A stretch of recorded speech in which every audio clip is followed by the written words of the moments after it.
Strangely enough, we've just done some work because there's a new high-definition version of Munchausen coming out. And I was going through all of the original material. The Adventures of Baron Munchausen remained evergreen for its wild imagination, dazzling visuals, and ambitious storytelling. But behind the fantasy, the film faced chaos. The movie, which was directed by Terry Gilliam, was plagued by budget troubles, behind-the-scenes conflicts, and a disastrous release that almost ended Gilliam's career. Yet over the years it has earned a cult following, with fans admiring its brilliance and audacity. Was it truly a failure, or was it simply too bold for its time? Let's find out. 1. Budget blowout.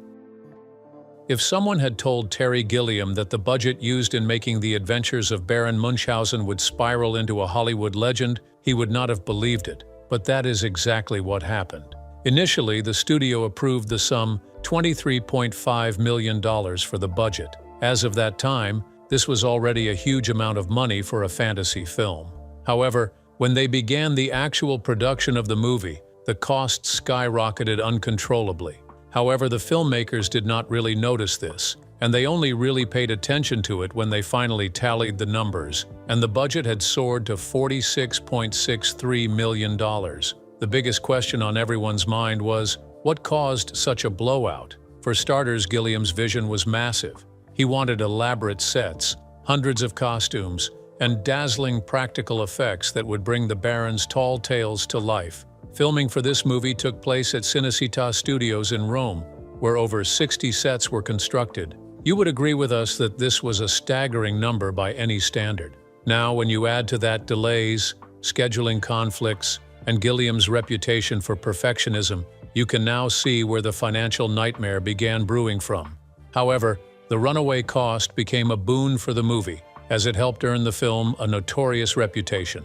Still, most studio executives were furious when they discovered this, and many reporters began calling it one of the most expensive films ever made in Europe at the time. Soon, whispers about Gilliam going overboard spread quickly. Ironically, those very costs contributed to the film's downfall at the box office, and it never had a fair chance to recoup its investment. However, most people believe that the money was well spent because, to this day, whenever you watch the movie, you can see every dollar on screen, from the very rich-looking sets to the imaginative designs and that sense of spectacle. The movie makes you feel larger than life, and to most people, this is a great win in their books. 2. Distribution drama. One thing that most people have not been able to understand to date is that despite the filmmakers investing a significant amount of money in making the movie, they still barely allowed anyone to see it. This could be a result of the messy studio politics at Columbia Pictures. This factor led to the film receiving a shockingly limited release in the US. Instead of opening nationwide, it was screened in only a handful of theaters, just 117 screens across North America, compared to thousands for a typical blockbuster. The primary reason for this was that Columbia Pictures had recently undergone management changes, and the new executives weren't invested in a film that had been greenlit by the old team. In other words, they didn't care if Munchausen succeeded or failed, so they quietly dumped it, refusing to give it the marketing push it needed.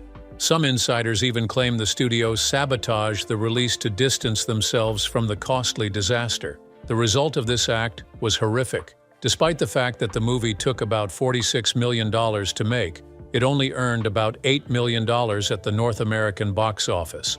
This was a huge loss to the studio. To put that in perspective, it didn't even crack the top 100 films of 1989 in earnings. For a movie so big, so bold, and so creative, that was almost a crime. What's tragic is how this limited release robbed audiences of the opportunity to discover it in its prime. Most people didn't even know the movie existed until years later, when it found new life on home video and, more recently, through Criterion's Blu-ray and 4K restorations. Today, it's hailed as a misunderstood masterpiece, but back then, it was a victim of politics. 3. Gilliam's trilogy of imagination. Die-hard fans of this movie always love to point out that The Adventures of Baron Munchausen was not just a standalone film, but that it was actually the grand finale in Terry Gilliam's unofficial trilogy of imagination, and they cannot be more true. This trilogy actually began with Time Bandits of 1981. It is then followed by Brazil of 1985, and finally we have Munchausen of 1988.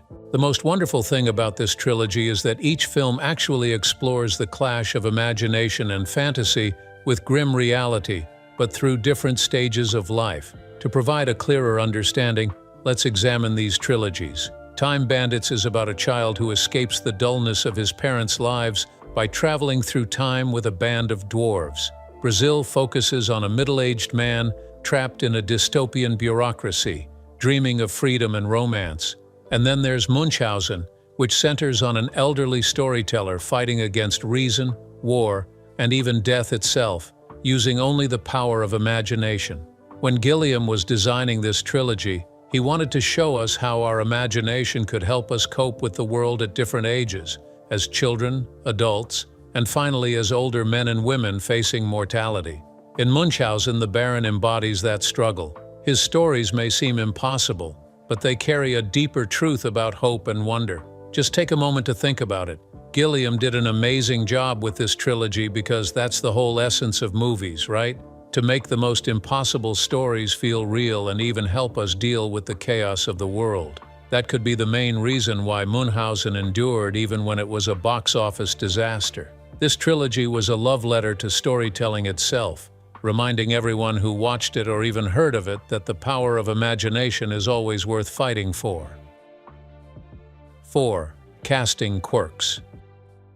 Most movies have a very boring cast, but that's not true with The Adventures of Baron Munchausen. For this film, the casting is almost as fascinating as the film itself. For the lead role, Gilliam chose John Neville, a British stage actor who hadn't been in the Hollywood spotlight for decades. Neville, much like the Baron himself, had vanished from public view, which made him the perfect fit. His theatrical presence gave the character a timeless, larger-than-life quality. Finally, there was Uma Thurman, who played Venus in one of her earliest roles. While it wasn't her first movie release, it was the first major Hollywood production she worked on. And this was really good news for her because she landed the part when she was still a teenager. Her stunning performance foreshadowed the iconic career she would later achieve. That's not all, though. Remember Vulcan, the fiery god of the underworld? Well, that role went to Oliver Reed, but before it was given to him, Marlon Brando had actually been considered for that very role. Now just imagine how different that would have been. Reed's booming presence, however, gave the role a raw intensity that fit Gilliam's vision. The truth about this casting is that each of the unique actors chosen actually brought something unexpected to the movie, just like the movie brought something unexpected to the world. 5. A clever moon trick. One of the most playful scenes in The Adventures of Baron Munchausen takes place on the moon, where logic is thrown out the window and fantasy rules the day. Here the Baron encounters the king and queen of the moon, whose relationship is already bizarre enough. The king's head detaches from his body and floats around with a mind of its own. In one particularly cheeky moment, the queen begins moaning in pleasure while her head is separated, leaving the Baron in an awkward position. Instead of letting the situation become suggestive, the Baron quickly offers a humorous explanation. Oh, he's just tickling her feet. This extremely classic misdirection does two things at once. The very first thing it does is save Baron from being embarrassed in front of young Sally, who was there witnessing the whole thing alongside him. Secondly, it served as a reminder to the public of the exact type of movie they were actually watching. A movie filled with absurdity and innocence walking hand in hand. Because of how quickly Baron tries to cover up what was happening in that scene, it helps the moment avoid what could have been a very terrible, sensual interpretation, and immediately brings everyone back into the movie's whimsical storytelling style. This scene is a perfect example of how Terry Gilliam plays with surreal humor. Instead of trying to make sense, the story bends reality to serve imagination. After all, what's more Munchausen than explaining away moans of pleasure with the idea of ticklish toes? It's these kinds of silly, illogical touches that make the movie such a feast for anyone who loves storytelling for storytelling's sake. 6. Last-minute Robin Williams, uncredited and unpaid. I mean, he's kind of a quiet ego among large egos. That was his whole role during... To date, when most die-hard fans of Robin Williams hear that the unforgettable performance that he delivered in the movie as the King of the Moon was not paid for and worse, was not credited to him, they always struggle to believe it. But then, I can't say I blame them. But what exactly happened? It wasn't that Robin did not do a wonderful role with that part because he delivered it beautifully, so what could have gone wrong? By the time Williams was brought onto the project, the production had already exceeded its budget. Remember, this was a movie that spiraled from $23 million to nearly $46 million. There was simply no money left to pay him. But in true Robin Williams fashion, that didn't stop him. He agreed to take on the role anyway, and he did not let the fact that he would not be paid deter him from doing a great job. He still brought his trademark energy and improvisation to the part. To sidestep union rules and avoid contractual red tape, Williams appeared under the cheeky pseudonym Re di Tutto, which in Italian means king of everything. It was the perfect inside joke for a character who literally rules the moon, with a detachable head and an ego the size of a planet. Williams' performance is one of the most memorable in the film. His manic delivery, quick-witted ad-libs, and wild facial expressions give the King of the Moon an unpredictable charm. Audiences can almost feel that Williams was having fun with the absurdity of it all. To date, most people can't get over the fact that one of the most standout roles in that movie actually came from a selfless star who did not take a dime for his magnificent work. It is really a testament to how much William values creativity over money, and it is one of the behind-the-scenes stories that just makes the film much more legendary. 7. A grueling shoot that scared the kid actor. From the book, and I had this amazing experience of hearing my innermost thoughts read by Frances McDormand, which I actually think is an experience we... It is no secret that the Adventures of Baron Munchausen dazzled mostly in fantasy, but behind the camera, it wasn't always so magical for some of the cast, especially for Sarah Polley, who played the role of the brave little girl Sally. After so many years had passed, Sarah finally revealed that the shoot was one of the most difficult experiences of her childhood. She began by saying that she was only 8 years old at the time, and what she endured would be considered unsafe by today's standards. She had endless days on set and was constantly surrounded by massive explosions, collapsing sets, and long hours of standing in cold water. For a child, that wasn't just tiring, it was terrifying. Sarah later admitted in interviews that the experience left her with scars, both physical and emotional. She described the set as chaotic and confessed she often felt like she was in danger. It's heartbreaking when you think about it. The very scenes that audiences marveled at, scenes like the stormy shipwrecks, the cannon fire, the collapsing walls, were the same moments that left the young actress shaken. However, to her credit, Polley delivered a performance that was fearless and strong, even though behind the scenes, she was enduring conditions far tougher than most child actors face. This one bad experience did not stop her from making further exploits in her career, as she went on to become one of the most celebrated filmmakers in her own right. Still, she had never forgotten the terrible experience she had on Munchausen. Her expertise continues to serve as a reminder to everyone that while imagination can transport audiences to a warm world that they never knew existed, sometimes the reality of making that magic usually comes at a very real cost. 8. Michael Palin's role, cut. And I mean, we had to actually, when we put the script together, we had a lot of rather funny little scenes that we thought would be... Originally, Michael Palin, a beloved member of Monty Python and a longtime collaborator with Terry Gilliam, was intended to have a larger role in Baron Munchausen. When the movie's production began, he was actually cast as the Prime Minister of the Moon. This was a wonderful character, and he received more screen time because he would have been acting alongside Robin Williams. Back then, when the news broke, the fans were thrilled because they were eager to see Gilliam and Palin working together again after Time Bandits and Brazil. Unfortunately, when the cameras started rolling, Palin's part was entirely cut off. The reason for this, once again, came down to the already spiraling production chaos. Due to the budget constraints, Gilliam was forced to scale back or drop ideas as the money and time ran out. Unfortunately, Palin's Moon Minister was one of the casualties of the shrinking script. Though his intended role vanished, Palin didn't disappear from the movie completely. He still made an appearance as the lovesick Horatio Jackson, the corrupt city official who represents the forces of reason and oppression. In a way, this character fits right into Gilliam's recurring theme of imagination battling bureaucracy. Still, it's a little sad to think of what might have been, Palin trading comedic riffs with Robin Williams on the moon. Still, even in his smaller role, Palin left his mark. Yes, he had a very dry humor, but that dry humor and his understated delivery balanced out the film's more outrageous performances. This move of his proved that nothing could truly erase a Python's presence from a Gilliam's work, not even cutbacks. 9. Gilliam's cameo as an annoying singer. Very few directors actually take the time to be a part of their own movie or star in it.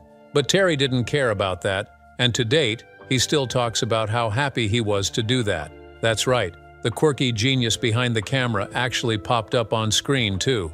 So which role does he play? Well, remember that uncredited villainous singer? Yes, that was Terry. The role was small, but it was also very memorable. Now imagine the director you just watched shouting "action," suddenly crooning off key, annoying everyone around him. That's exactly what Terry did. He played with his own chaos and even broke the fourth wall just for the fun of it. This tiny cameo is a nod to his playful spirit. It's a wink to those in the know, a moment for fans to spot and smile. Also, it adds another layer to the film's topsy-turvy universe, where reality and fantasy blur so completely, your director might just show up and serenade you in the midst of a battle scene. During an interview, Terry was asked why he did this, and he replied that it was just his way. It was whimsical, self-aware, and even a bit mischievous. He also added that he knew it would be an amazing plot for him. I mean, isn't it just amazing that the very man who orchestrated so much madness would finally join the fun, even if it were only for a split moment? 10. Cast from Stage and Python Fans 105 to 1010. One of the casting stories that feels like it's straight out of the film's own tall tales is that John Neville, who plays the role of Baron, was almost entirely a stage actor, barely visible in cinema for years. Fortunately for him, that theatrical background was what gave him the regal and timeless presence that actually suited the eccentric charm of Baron. Another notable fact is that Neville was a devoted Monty Python fan. So how did Neville even get the part? Well, as the story goes, a makeup artist working on the film had a personal connection to Neville's family, and so she passed along the script. Neville read it, loved it, and signed on. That's how the Baron of Fantasy came to life, through theater roots, Python fandom, and a makeup department connection. You would agree with us that such an origin story is just fantastical. Picture it. A legendary stage actor meets a Monty Python enthusiast, all because of a few backstage whispers. And then this transforms into one of cinema's legends. After taking his first shot, Neville's performance became the emotional anchor of the movie, embodying imagination and whimsy. 11. Oscar nods. 4 Academy Award nominations. This may be shocking for you to believe. However, the truth is that despite all the chaos and box office drama, The Adventures of Baron Munchausen still earned over 4 Oscar nominations at the 62nd Academy Awards in the year 1990. This is a great example of how the underdog rose to the top. The movie was recognized in the following major technical categories: Best Art Direction for Dante Ferretti and Francesca Lo Schiavo, Best Costume Design for Gabriella Piscucci, Best Makeup and Hairstyling for Maggie Weston and Fabrizio Sforza, and Best Visual Effects for Richard Conway and Kent Houston. Although the film didn't win in any of these categories, the nominations themselves are a testament to its craftsmanship. Just think about it for a second. Gilliam built a moon, conjured gods, scattered imagination across set pieces, only to get shut out by Batman, The Abyss, and Driving Miss Daisy. Ouch, right? Still, those nominations mattered because they were a salute to the creativity and artistry that filled every scene, from the lavish costumes to the inventive designs, and ultimately, the fantastical effects that created a whole alternate universe. So yeah, the movie might have flopped in theaters, but when the creme de la creme of Hollywood said, "We see you," even if they didn't hand you a statue, that's still something. 12. BAFTA wins: Costume, Makeup and Hair, Production Design. Although the movie did not win an Oscar, it truly shone at the BAFTA Awards. Here, it not only received nods, but also won big time. During the 43rd British Academy Film Awards in 1990, the movie actually took home 3 major wins in technical categories. These wins were Best Costume Design for Gabriella Piscucci, Best Makeup and Hair for Maggie Weston, Fabrizio Sforza, Pam Meager, and Best Production Design for Dante Ferretti. That's right, while Hollywood looked the other way, British critics saw what a wonder the film really was. These wins celebrated the film's visual feast, the sumptuous costumes that could make Venus herself blush, the imaginative makeup that turned Neville into a living myth, and the world-building design that made impossible places feel real. Even when the world initially missed it, Britain saw the movie for the dazzling spectacle that it truly is. 13. International Honors: Italy's Nastro d'Argento wins.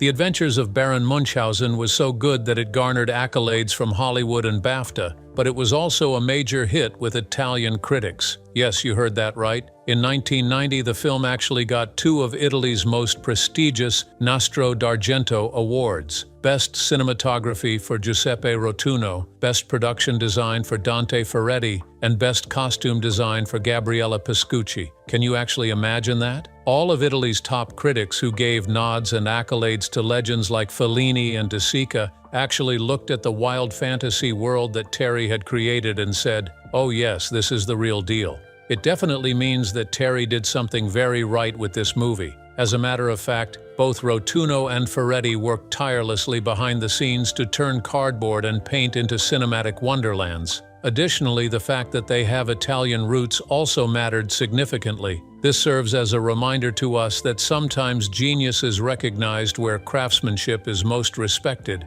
even if the US box office didn't get it. So, while the film struggled in Hollywood across the pond, artists were clapping and immensely enjoying the richly imagined worlds that came with its bold visuals, which swept the theater off its feet. It's almost like finding beautiful treasure that has been buried beneath the sand. 14. Criterion and 4K release. If Munchausen ever felt like a lost relic, then Criterion's love totally revived it. In 2008, Sony released a 20th anniversary edition on DVD and Blu-ray, packed with goodies like a new commentary track with Terry Gilliam and Charles McKeown, a 3-part making of documentary, storyboard sequences, and deleted scenes. Still, the love didn't stop there. On the 3rd of January 2023, the Criterion Collection unveiled a stunning 4K Ultra HD and Blu-ray edition, complete with a brand new 4K restoration, personally approved by Gilliam. This new edition came with its own enhanced audio and a wealth of extras like audio commentary, behind-the-scenes featurettes, storyboards, and even the animated short Miracle of Flight. For the fans of the Adventures of Baron Munchausen, this was extremely special to them. This is because the movie, which was once buried due to studio politics, is now gracing their screens in a very big, crystal clear and curated context, a result of a label known for preserving cinematic masterpieces. This was one of the best comebacks the movie could ever make. This comeback made it possible for people to watch Munchausen in the best possible way ever, and it was exactly as Terry had intended it. It came with bold colors and all he could ever hope for. For the viewers, it was not just nostalgic, it was a great discovery. Because of what Criterion did, every single magical detail was preserved for the new generations to also lose themselves in. 15. 67 sets at Cinecittà. Would you believe me if I told you that Munchausen built a whopping 67 sets at Rome's legendary Cinecittà studios? What if I added that they were crafted by true dreamers? Well, this is exactly what happened. Dante Ferretti was the production designer, and Giuseppe Rotunno was the cinematographer. Cinecittà, often referred to as Hollywood on the Tiber, offered endless sound stages, but it was the hands behind the art that brought the fantasy to life. They all played very different but unique roles. For example, Ferretti, who had already directed films like La Città delle Donne and Il nome della rosa, sculpted worlds that felt epic and intimate at the same time, while Rotunno, the cinematography legend who collaborated with Fellini and Visconti, bathed those sets in light that made them feel tangible, almost as if you could step right in. This was an amazing experience. Just imagine actually walking through the Moon City, the belly of a sea monster, or even the Turkish stronghold, and knowing in the back of your mind that all these scenes were actually created. The proper attention to detail is probably why the visuals remain stunning even now. This demonstrated to the world that when you combine Ferretti's theatrical sets with Rotunno's moody lighting, what you get is a world that not only feels real, but also feels like a dream. This kind of world was just perfect, especially for a story that dwelt so much on imagination and refused to play by the rules. 16. Storytelling as magic. Almost every die-hard fan of the Adventures of Baron Munchausen will tell you that this fantasy movie is not just a movie, but it is actually a love letter to storytelling itself. This is mostly because the wild tales of Baron, from the stories about the moon to those of the sea monster, and even the fact that he was constantly defying logic, are not just plot points. They are actually stories of survival. Each of these stories revives imagination, hope, and belief, even in a world ruled by reason and gravity. The film treats fantasy like a living entity. It shows that stories aren't there just to entertain. They can also be used as tools against despair. The tales that Baron tells do not just die down. They actually spark hope, action, and life. The truth is that these stories are not about whether they are actually true. It's about whether they feel true and make the viewers laugh, wonder, and ultimately become courageous enough to try anything at all. This movie goes a long way and reminds us that even when reality feels too heavy, we always have storytelling. We do not just have to survive, we can also imagine if that helps us stay alive. 17. Fantasy versus authority. The Adventures of Baron Munchausen shows us exactly what happens when our imagination collides with the cold, hard realities. In The Adventures of Baron Munchausen, Terry actually stages a full-on duel. On one side of the court, he places Baron, who is a storyteller, a prankster, and also a champion of wonder. On the other side of the court, he also places the forces of reason and authority. These forces of reason are actually people who want to banish stories simply because they are not convenient to them. Terry does nothing to hide his bias on the matter. In the movie, he makes sure to treat bureaucracy and reasonable authority as a kind of slow-acting poison. He shows that they actually enforce order by killing surprise, and they punish anyone who refuses to conform. To show his resistance to such boredom, Terry skillfully inserted the Baron's tall tales in the movie. That way, when he tells them, he actually revives belief, courage, even life, and he doesn't care about the fact that this actually frightens the rulers who prefer a tidy, controllable world. By doing this, Terry is able to demonstrate that imagination is the driving force behind saving lives, and it is a very sacred endeavor. The message he conveys with this move is straightforward to decipher. Through it all, he just says that when institutions become obsessed with control, stories are the rebellion that keeps humanity human. Over time, Terry has explored this across almost all his movies. 18. Transmission of culture.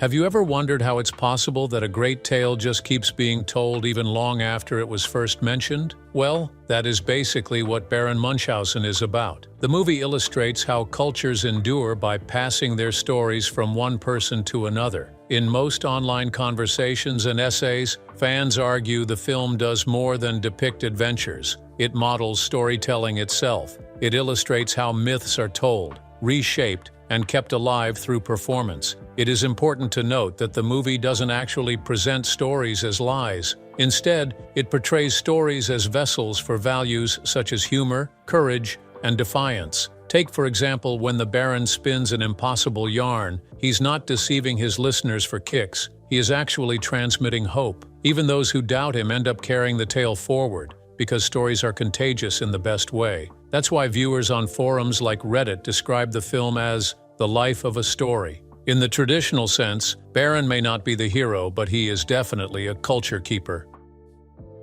19. Visual masterpiece. Do this simple task. Just close your eyes and actually picture the Moon City, the giant sea monster's belly, and the Baron riding a cannonball. What do you feel? Tactile, right? Well, you think that way because Terry actually relied heavily on lavish production art and real sets to build his fantasy world. He did not focus on CGI, which is why the movie felt so real. Even though this took a lot of money, critics and fans have consistently praised the film for its visual inventiveness, as well as its bold production design, striking compositions, and an aesthetic that feels both theatrical and cinematic. Reviews of the 4K release and retrospective pieces call it gorgeously designed and visually interesting, and that's no accident. The film's photography and production design work together to give everything a sense of scale and texture, the kind you can almost run your hand along. Even the chaotic moments where montage and absurdity reign are framed with an attention to composition that keeps the eye engaged and occupied. 20. Historical roots. The character of this film can be traced back to Rudolf Erich Raspe's 1785 book, which itself drew on the real man Hieronymus von Munchausen, an 18th-century German nobleman famous for telling exaggerated tales at dinner parties. The fictional Baron's cannonball rides, moon voyages, and whale adventures are literary tall tales in the grand tradition. However, as time went on, illustrators and translators actually reshaped the Baron's image into the mustached and flamboyant storyteller that we now know. Importantly, the real Baron was annoyed by the fame his anecdotes garnered, yet those stories took on a life of their own, spreading across Europe in various editions and translations. We can say that Terry's film is part of a long chain of retelling. He didn't just adapt a book, he continued a centuries-old tradition of cultural transmission. So what do you think? Did the chaos behind the scenes hurt the movie's legacy? Or did it actually help nail it as a cult classic over the years? Let us know your thoughts in the comments. And if you enjoyed uncovering these hidden facts, don't forget to like, share, and subscribe for more movie deep dives.